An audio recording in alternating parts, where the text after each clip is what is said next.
Salut les filles, aujourd'hui j'avais envie de vous présenter le pourquoi du comment de Soyons Fabuleuses. Voilà, et tout a commencé en fait avec ce bouquin de Marie Forleo, je sais pas si vous le voyez bien, qui s'appelle Mettez tous les hommes à vos pieds, les secrets des femmes irrésistibles. Donc le titre est plutôt, on va dire, racoleur entre guillemets, mais il faut plutôt retenir les secrets des femmes irrésistibles, parce que l'idée c'est pas de forcément mettre tous les hommes à ses pieds, c'est juste d'être irrésistible au moins pour soi. Et en fait, en lisant ce bouquin, bah voilà, j'ai eu le déclic pour Soyons Fabuleuses. En fait, l'année dernière, j'ai beaucoup travaillé sur moi. J'ai beaucoup investi dans mon développement personnel. Je me suis fait accompagner et j'ai ouvert les yeux sur tout un tas de choses qui, je pense, vont vraiment changer ma vie et commencent déjà à changer ma vie là maintenant. En fait, j'ai compris que le bonheur n'était pas à l'extérieur de nous, que c'était pas la peine d'aller le chercher à travers des biens matériels ou d'attendre que des personnes nous rendent heureuses, qu'en fait, c'était à l'intérieur de nous. Que le bonheur, ça se travaille. C'est un travail vraiment quotidien de tous les jours. Et puis qu'il faut savoir, en fait, s'écouter. Il faut vraiment savoir écouter ses désirs et ses besoins profonds. C'est super important. Moi, je ne l'ai pas fait pendant pas mal d'années et maintenant que je m'écoute, vraiment tout change et tout paraît plus simple. Tout paraît plus évident. Et voilà, et en fait, j'étais dans cette période-là en train de découvrir tout ça, d'ouvrir les yeux sur tout ça. Et en lisant ce bouquin, en fait, je me suis vraiment dit, mais je peux pas garder ça pour moi toute seule, il faut que je le partage parce que si d'autres femmes ouvrent les yeux comme moi j'ai ouvert les yeux, mais ça laisse la possibilité de plein de choses pour tout le monde et voilà, ça me semblait assez évident. Mais au-delà de ça, au-delà de cette histoire, au-delà de mon histoire, Soyons Fabuleuses, c'est quelque chose d'encore plus grand qui me dépasse un peu à vrai dire et que j'ai en tête depuis quelques années. Je crois que c'est cette partie dont j'ai un peu plus de mal à parler, mais voilà, c'est important que vous le sachiez. En fait, il y a quelques années, à peu près 3-4 ans, j'ai vu un reportage sur l'Inde. Moi, j'aime beaucoup regarder les reportages de voyages, d'autres cultures. Voilà, ça me passionne. C'est vraiment, j'adore ça. J'adore les voyages. Et en fait, ce reportage, il a été plus,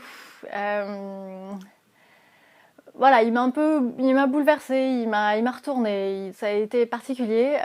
En fait, on voyait une femme dans ce reportage qui expliquait un petit peu sa vie et qui expliquait qu'elle avait eu une petite fille, un bébé qui était né et que comme elle était née fille, en fait, sa belle famille, parce que là en Inde, voilà, les filles, ça coûte cher, ça sert à rien. Enfin, je vous le dis tel que c'est dit dans le reportage, hein, c'est pas moi qui le pense. Et voilà, et en fait, avec sa belle-mère, elle a enterré son bébé, enfin, elle a mis son bébé dans une boîte à chaussures et elles ont enterré la boîte à chaussures, voilà, elles ont enterré le bébé vivant, juste parce que c'est une fille, et elle a fait ça en fait pour son deuxième bébé qui était aussi une fille. Euh, et la troisième naissance qu'elle a eue était à nouveau une fille, mais cette fois, ils ont décidé de le garder. Et cette petite fille expliquait elle-même que voilà, elle se sentait coupable d'être vivante par rapport à ses sœurs qui n'avaient pas eu cette possibilité. Et cette femme, quand elle raconte ça, en fait, on voit bien qu'elle essaye de dire que c'est normal, que c'est comme ça que ça se passe en Inde et que voilà, personne ne doit s'en étonner ou être choqué. Et au final, l'émotion reprend le dessus parce que elle commence à pleurer. Voilà, je pense qu'elle comprend bien que c'est pas une chose qui se fait et que comment on peut juste ne pas avoir le droit de vivre parce qu'on est une fille, quoi. C'est horrible. Et moi, je sais que ça m'a beaucoup touchée. D'ailleurs, même là, je le sens en parlant, voilà.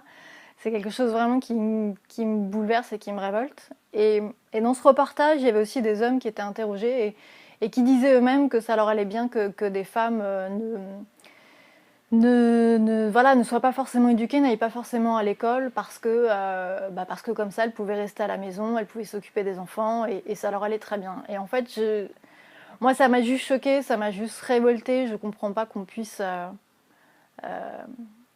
ne pas avoir le droit de vivre parce qu'on est femme ou qu'on n'a pas le droit d'aller à l'école parce que sert bien certaines personnes qu'on s'occupe de la maison, des enfants. Je trouve ça révoltant. Et voilà, ce reportage m'a amené à me dire qu'est-ce que je peux faire pour ça et à parrainer via une association des petites filles en Asie pour, en fait, en les parrainant, je donne de l'argent régulièrement par mois et cet argent permet de financer des projets, que ce soit la construction d'une école, que ce soit la construction d'un puits ou autre. Et c'est vrai que voilà, je fais ça depuis ce reportage parce que ça me touche, parce que c'est important. J'aimerais bien pouvoir parrainer encore plus de petites filles. Mais je me dis juste en fait que peut-être que pour aider les autres, on peut déjà s'aider soi-même finalement. Si nous déjà à notre niveau, on s'écoute déjà un peu plus, on essaye d'être plus épanouie, plus heureuse, et peut-être que voilà, on va plus rayonner, on va vraiment être des femmes fabuleuses et qu'en rayonnant plus, on va donner envie aux autres femmes de rayonner elles-mêmes à leur tour. Et j'espère que voilà, tout ça pourra vraiment créer un effet domino et pourquoi pas rayonner jusque dans ces pays où les femmes n'ont pas les mêmes choix ou les mêmes libertés que nous, on a ici. Et, en fait, c'est vrai que mon grand rêve, c'est simplement je me dis juste que si on arrive à être plus fabuleuses chacune à notre niveau et à rayonner autour de nous pour que les autres femmes soient aussi plus fabuleuses, je pense qu'on arrivera à ce monde meilleur, enfin un monde meilleur, et je pense que ce monde a besoin de beaucoup plus de femmes fabuleuses.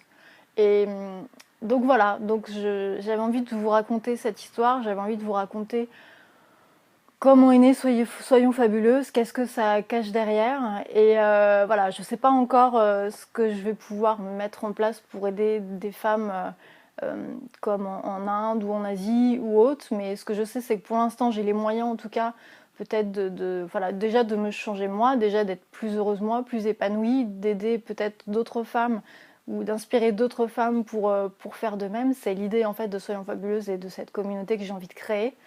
Et voilà, j'espère que vous serez nombreuses à me suivre, à suivre aussi ce combat. Voilà, je pense que c'est important.